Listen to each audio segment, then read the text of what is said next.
धन्यवाद बच्चों। तो आज हम कक्षा 10वीं के हिंदी व्याकरण का एक मुख्य उपविषय अनुच्छेद लेखन उसके बारे में बात करेंगे। अनुच्छेद लेखन क्या होता है? पहले की बात करें तो पाठ्यक्रम में निबंध लेखन को शामिल किया गया था, परंतु अंकों में कटौती होने के कारण शायद ये कारण हो सकता है, तो निबंध लेखन जो 10 अंक का था उसको कम करके अनुच्छेद लेखन शामिल किया गया और वो है आपके 5 अंक का। अब निबंध के स्थान पर अनुच्छेद आपके परीक्षा में आएगा और अनुच्छेद आपके 5 अंक का होगा। अब अनुच्छेद लेखन में 5 अंक प्राप्त करने के लिए हमें अनुच्छेद क्या होता है, इसकी विशेषताएं क्या है और क्या बातें याद रखनी चाहिए, उसके बारे में हम आज बात करेंगे। तो आप पूरी तरह से ध्यान से सुनेंगे और उसके बाद जब आपको अनुच्छेद लिखने के लिए कहा जाएगा, आप उन बातों को ध्यान रखते हुए अनुच्छेद लिखेंगे। तो अनुच्छेद होता क्या है, सबसे पहले हम ये जानेंगे। किसी भी घटना, दृश्य या किसी बड़े विषय के एक छोटे से अंश को अभिव्यक्त करने के लिए सार गर्भित छोटे छोटे वाक्यों का समूह अनुच्छेद कहलाता है। किसी भी घटना, दृश्य या किसी बड़े विषय के छोटे से अंश को, मैं बड़े विषय का छोटा अंश इसलिए कह रही हूँ क्योंकि अगर बड़ा विषय होता तो बड़े विषय पर तो निबंध ही लिखा जा सकता है, अनुच्छेद नहीं लिखा जा सकता है। अनुच्छेद विषय का एक छोटा सा अंश होता है, अर्थात जैसे प्रदूषण ले लीजिए। प्रदूषण आता है तो हम उसके ऊपर निबंध लिख सकते हैं क्योंकि उसके आगे भाग होते हैं, कारण होते हैं, समाधान होते हैं। परंतु अब अगर प्रदूषण के अंतर्गत हमें अनुच्छेद लिखने के लिए कहा जाए तो वायु प्रदूषण हो सकता है, जल प्रदूषण हो सकता है, भूमि प्रदूषण हो सकता है। तो उस विषय के छोटे छोटे अंश हैं, उसको अभिव्यक्त करने के लिए हम छोटे छोटे वाक्य बनाएंगे, वो हमारा अनुच्छेद बन जाएगा। तो अनुच्छेद अभी आपको समझ आ गया होगा कि अनुच्छेद क्या है। किसी भी घटना, दृश्य या किसी बड़े विषय के एक छोटे से भाग को अभिव्यक्त करने के लिए छोटे छोटे वाक्यों का समूह अनुच्छेद कहलाता है। अब कई बच्चों का सवाल ये होता है कि मैम कितने पेजों का लिखें, अनुच्छेद कितने पेजों का होना चाहिए? अनुच्छेद की जो शब्द सीमा है वो 120 से 150 होनी चाहिए। जो हमारा निबंध है वो 150 से शुरू होता है, 150 से शुरू होता है कि 150 से 200 तक लिखो या 150 से 250 तक 250 शब्द होने चाहिए। ये हमारे निबंध की विशेषता है। परंतु अनुच्छेद में 120 से 150 शब्दों की शब्द सीमा रहती है। अब अनुच्छेद में अगर पेज पूछे जाएंगे कितने पेज होने चाहिए, अब पेजों के बारे में बताएं तो आपका जो उत्तर पुस्तिका है उसके जो आगे और उसकी जो पीछे वाला पेज है, ये दोनों पेजों को शामिल करना है। जो फ्रंट पेज होता है और उसके पीछे बैक साइड वाला पेज होता है, इसको आपने शामिल करना है। परंतु ये ध्यान रखना है, कई बच्चे क्या करते हैं कि वो एक एक लाइन छोड़कर लिखते हैं या बड़े बड़े शब्दों में लिखते हैं, तो वो शब्द सीमा भी आपको ध्यान रखनी है। ये नहीं कि हमने पेज तो 4 भर दिए परंतु उसमें कुछ लिखा नहीं है तो वो अनुच्छेद नहीं कहलाएगा आपका, उतने अंक भी आपको नहीं दिए जाएंगे। तो अनुच्छेद के लिए ध्यान रखना है आपको 120 से 150 शब्द सीमा आवश्यक है और ज़्यादा लंबा आपने इसको नहीं लिखना है। अब कुछ विशेषताएं देखते हैं। अनुच्छेद की विशेषताएं क्या होती हैं? सबसे पहले विषय का सम्यक ज्ञान। आपको अनुच्छेद लिखने के लिए जो भी अनुच्छेद का विषय दिया जाए उसका सम्यक ज्ञान होना अत्यंत आवश्यक है। मान लीजिए कि आपको ग्रीष्म ऋतु के बारे में लिखने के लिए कहा जाए कि ग्रीष्म ऋतु के बारे में लिखिए। अगर आप उसमें लिखेंगे कि मौसम सुहावना होता है, चारों तरफ हरियाली होती है, थोड़ी थोड़ी बूंदाबांदी होती है, अगर ये हम लिखेंगे तो ग्रीष्म ऋतु की विशेषताएं नहीं है। अगर चारों तरफ हरियाली देखें वो तो वसंत ऋतु में होती है, थोड़ी थोड़ी बूंदाबांदी या वर्षा देखें तो वर्षा ऋतु में होती है, मौसम सुहावना ये भी हमारे वसंत ऋतु की विशेषता है। तो अर्थात इसमें ग्रीष्म ऋतु के बारे में हमने कुछ भी नहीं लिखा है तो ये आपका अनुच्छेद गलत माना जाएगा। जो भी विषय आपको दिया जाए उसका सम्यक ज्ञान होना अत्यंत आपको आवश्यक है। अगला है आपका विशाल शब्द भंडार। अगर आप अनुच्छेद लिख रहे हैं तो उसमें हमें एक ही तरह के शब्दों का प्रयोग नहीं करना है, आपका शब्द भंडार विशाल होना चाहिए। जैसे अगर हम वसंत ऋतु के बारे में लिख रहे हैं तो उसमें हम ये लिखेंगे कि यह ऋतु बहुत अच्छी होती है, इसमें मौसम अच्छा होता है, पढ़ने का मन करता है, चारों तरफ हरियाली होती है, सब अच्छा ही अच्छा लगता है। तो आप देख रहे हैं कि पुनरावृत्ति हो रही है, मौसम अच्छा होता है, पढ़ने का मन करता है, हरियाली अच्छी होती है, अच्छी अच्छी अच्छी, ये एक ही तरह के शब्द का प्रयोग हो रहा है। परंतु अगर इसके स्थान पर हम ये लिखें कि मौसम सुहावना होता है, वसंत ऋतु मन को आकर्षित करती है, लुभावना मौसम होता है, तो हमने एक ही तरह के अर्थ को बताने के लिए कई शब्दों का प्रयोग किया है, सुहावना, लुभावना, आकर्षक। तो ऐसे शब्दों का प्रयोग करने से जो परीक्षक है, जो आपका पेपर पढ़ रहा होगा, वो अत्यंत प्रभावित होगा और उससे आपके अंकों में कटौती कम होगी। तो आपका शब्द भंडार भी विशाल होना चाहिए। अगली इसकी विशेषता है विस्तृत विषय को संक्षिप्त। विस्तृत विषय को, जैसे कि शुरुआत में आपको बताया गया है कि आपको किसी बड़े विषय के छोटे अंश के बारे में लिखने के लिए कहा जाएगा, परंतु कई बार अगर वो बड़ा विषय दे भी देता है तो हम ये नहीं कहेंगे कि इसके ऊपर अनुच्छेद नहीं लिखा जा सकता है। हमारे अंदर बड़े विषय को संक्षिप्त में करने की क्षमता होनी चाहिए, बड़े विषय को संक्षिप्त में करने की अक्षमता होनी चाहिए। अर्थात अगर जैसे प्रदूषण या फिर जनसंख्या समस्या, बेरोजगारी, ऐसा कुछ विषय आ जाता है, तो सबसे पहले हम उस विषय का परिचय देंगे कुछ एक या दो या तीन लाइनों में। उस विषय का परिचय दे दिया, उसके कारण, समाधान और उसके बाद उसका निष्कर्ष, यानी कि जो चीज़ें उस निबंध में, उस अनुच्छेद में चाहिए, हम उसे पूरा ही लिखेंगे। और लिखते समय संक्षिप्त करने की, गागर में सागर भरने की क्षमता हमारे अंदर होनी चाहिए। अर्थात बड़े विषय को भी हम अनुच्छेद में लिख सकते हैं, परंतु हमें उसमें कुछ भी छोड़ना नहीं है। ये नहीं देखना कि 120 से 150 शब्द लिखने हैं तो हम कारण छोड़ देंगे या समाधान छोड़ देंगे, नहीं। इन सभी चीज़ों को शामिल करते हुए थोड़ा थोड़ा सबके बारे में एक्सप्लेन और वर्णन करेंगे, तो हमारे अंदर गागर में सागर भरने की क्षमता होनी चाहिए। अगला है आपका मुहावरे व लोकोक्तियों का प्रयोग। अगर आप अपने अनुच्छेद को प्रभावशाली बनाना चाहते हैं तो आप उस अनुच्छेद में मुहावरे व लोकोक्तियों का प्रयोग करें। और उसके लिए, क्योंकि इसका काम क्या होता है, ये काम मुहावरे व लोकोक्तियाँ गागर में सागर भरने का ही काम करती हैं।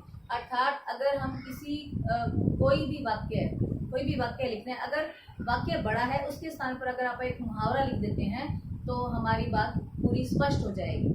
जैसे अगर हम कहें कि भारतीय सेना ने पाकिस्तानी सेना को मार गिराया, अगर हम इसके स्थान पर ये कह दें कि भारतीय सेना ने पाकिस्तानी सेना के दांत खट्टे कर दिए, हमारी भाषा भी प्रभावशाली हो गई और उससे क्या हुआ कि हमने मुहावरे का प्रयोग किया और अनुच्छेद में वो प्रभावशाली के साथ साथ शब्द भी कम हुए। अगला है हमारा भाषा सरल, स्पष्ट व शुद्ध।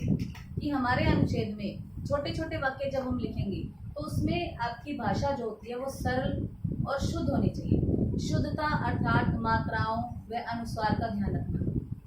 अगर आप मात्राओं व अनुस्वार का ध्यान नहीं रखेंगे तो जो परीक्षक आपकी परीक्षा की मतलब जांच कर रहा है, उत्तर पुस्तिका की जांच कर रहा है, वो शुरुआत से ही देख लेगा कि इस बच्चे को मात्राओं का, अनुस्वार का ध्यान नहीं है। वो आपके लिखे हुए को ना देखकर वो आपकी गलतियों पर ज़्यादा ध्यान रखेगा।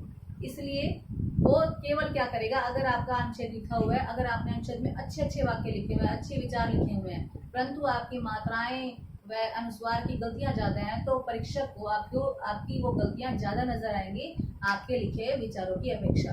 इसलिए आपकी भाषा कैसी होनी चाहिए, सरल, स्पष्ट व शुद्ध होनी चाहिए। और इसके अतिरिक्त हम और बातें क्या देख सकते हैं कि जब आप अनुच्छेद की शुरुआत कर रहे होंगे तो उसमें आप कोई लोकोक्ति का प्रयोग करें, कोई उक्ति का प्रयोग करें। जैसे परिश्रम का महत्व है, सपोज मान लीजिए कि आपका परिश्रम का महत्व ये आ गया। अगर हम स्टार्टिंग में या शुरुआत में ये लिख सकते हैं, करत करत अभ्यास के जगमती हो सुजान, रसरी आवत जाते सिर पर परत निशान। तो अभ्यास या परिश्रम का महत्व ये दर्शा रहा है। तो अगर हम ऐसे वाक्यों का, ऐसी सूक्तियों का प्रयोग करेंगे तो उससे भी हमारा अनुच्छेद प्रभावशाली रहेगा। तो अनुच्छेद क्या होता है और उसकी विशेषताएं क्या हैं, हमें किन बातों का ध्यान रखना चाहिए, वो हम आगे देखेंगे। विशेषताएं ये हैं, आपको विषय का सम्यक ज्ञान होना चाहिए, शब्दावली आपकी अच्छी होनी चाहिए, विशाल शब्द भंडार होना चाहिए और गागर में सागर भरने की क्षमता होनी चाहिए। और अगला है आपका मुहावरे व लोकोक्तियों का प्रयोग होना चाहिए। और अगला है आपका भाषा सरल, स्पष्ट व शुद्ध होनी चाहिए। अब हमें अनुच्छेद लिखते समय किन बातों को याद रखना चाहिए, ये आपके स्मरणीय बिंदु। स्मरणीय बिंदु में सबसे पहला है विषय पर ही केंद्रित रहें। जो विषय आपको दिया जा रहा है, आप उस विषय से संबंधित ही वाक्यों का प्रयोग करें। उस विषय को ही आप उसमें उसका वर्णन करें। ये नहीं कि आपसे विषय पूछा जा रहा है प्रदूषण या वायु प्रदूषण ही पूछा जा रहा है, वायु प्रदूषण आपसे पूछ लिया गया, और अगर आप उसमें जल प्रदूषण भी बता रहे हैं, भूमि प्रदूषण भी बता रहे हैं, ध्वनि प्रदूषण भी बता रहे हैं, या प्राकृतिक वातावरण के बारे में बता रहे हैं, इन सभी के बारे में बता रहे हैं, लेकिन वायु प्रदूषण के बारे में नहीं बता रहे हैं, तो आपको अनुच्छेद में ज़्यादा अंक नहीं मिलेंगे। तो आपको विषय पर ही केंद्रित होना है। अगला है आपका वाक्य मूल विषय से जुड़े हों। ये भी वहीं जुड़ा हुआ है इससे कि वाक्य आपके वाक्य मूल विषय से जुड़े होने चाहिए, अर्थात उसी से संबंधित होने चाहिए। अगला है आपका निरंतर अभ्यास से पारंगत। निरंतर अभ्यास से पारंगत। अभी मैंने आपको विशेषता बताई कि विषय का सम्यक ज्ञान, विषय का सम्यक ज्ञान। अब ये विषय का सम्यक ज्ञान हमें कैसे हो सकता है? अगर हम जो हमारे पास समय है, अगर हम उसका प्रयोग पुस्तकें पढ़ने में करेंगे या हमारे समाचार पत्र अखबार पढ़ने में करेंगे, हम अपने समय को पुस्तकें पढ़ने में लगाएंगे, तो हमें उस विषय का सम्यक ज्ञान हो जाएगा। और जब हम निरंतर अभ्यास करते जाएंगे, बार बार पढ़ते जाएंगे और लिखते जाएंगे, तब हमें अनुच्छेद लिखने में निपुणता प्राप्त हो सकती है। अगला है आपका सवाल अधिक ना हो। सवाल अधिक ना हो। अब जैसे कई बार होता है कि क्या आप जानते हैं कि इससे क्या होगा? क्या आप जानते हैं कि भारत में कितनी जनसंख्या है? मतलब इस जैसे जो प्रश्न होते हैं वो भाषण में पूछे जाते हैं कि भाषण में हम ये प्रश्न पूछ ले। भाषण में जब हम भाषण दे रहे होते हैं तब हम सामने बैठी हुई जनता से प्रश्न पूछ सकते हैं, परंतु अनुच्छेद में सवाल नहीं होने चाहिए। सीधा स्पष्ट आप अनुच्छेद पर ही जुड़े रहें, अपने विचार उसमें अभिव्यक्त करें। अगला है आपका अंत में निष्कर्ष। अंत में निष्कर्ष आपको बताया गया है कि जब आप अनुच्छेद लिखेंगे तो अनुच्छेद में सबसे पहले आप जो टॉपिक आपको दिया गया, जो विषय आपको दिया गया, उसका परिचय देंगे। परिचय के बाद उस विषय से संबंधित अपने विचार व्यक्त करेंगे और उसके बाद आप निष्कर्ष जरूर देंगे। अब निष्कर्ष के लिए मान लीजिए कि आपके अनुच्छेद आया था कि मन के हारे हार है, मन के जीते जीत। ये आपका अनुच्छेद आ गया कि मन के हारे हार है, मन के जीते जीत। तो निष्कर्ष आपका क्या होना चाहिए कि जो व्यक्ति अपने मन से हार जाता है उसका पतन निश्चित है। और गीता में श्री कृष्ण जी ने भी बताया गया है कि मन जो है वो मनुष्य का मित्र भी है और शत्रु भी है। मित्र कैसे है कि अगर मन से व्यक्ति जीत गया है तो उसका उत्थान संभव है, और अगर कोई व्यक्ति मन से हार गया तो उसका पतन निश्चित है। तो हमें निष्कर्ष समझाना है। जिस तरह से हम निबंध में उपसंहार लिखते हैं, उपसंहार में ज़्यादा बातें लिखी जाती हैं, हमें सारी बातों को मिलाना होता है कि भूमिका में हमने क्या बताया, कारण में क्या बताया, समाधान में क्या बताया। परंतु यहाँ अनुच्छेद में जब आप निष्कर्ष लिखेंगे तो अनुच्छेद का निष्कर्ष जो होता है वो कसावट वाला होना चाहिए। कसावट अर्थात जो बातें आपने ऊपर बता दी हैं उसका निचोड़ क्या है, हम किस निष्कर्ष पर पहुँचे हैं, वो आपने निष्कर्ष यहाँ पे 2 या 3 पंक्तियों में लिखना आवश्यक है। अगला है आपका स्वतंत्र रचना। अनुच्छेद जो होती है ना वो अपने आप में स्वतंत्र है, वो अधूरी नहीं होती है। अर्थात कहने का मतलब है जब आप अनुच्छेद लिख रहे होंगे ना तो उसमें सारी बातों को शामिल करना है।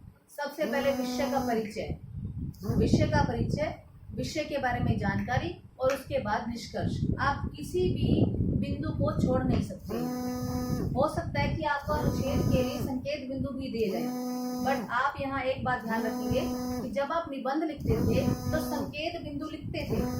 जो आपको संकेत बिंदु दिए गए थे जैसे प्रस्तावना हो गया, कारण हो गया, समाधान हो गया, उसके बाद उपसंहार, तो आप वो हेडिंग बनाते थे, प्रस्तावना, कारण, समाधान अर्थात।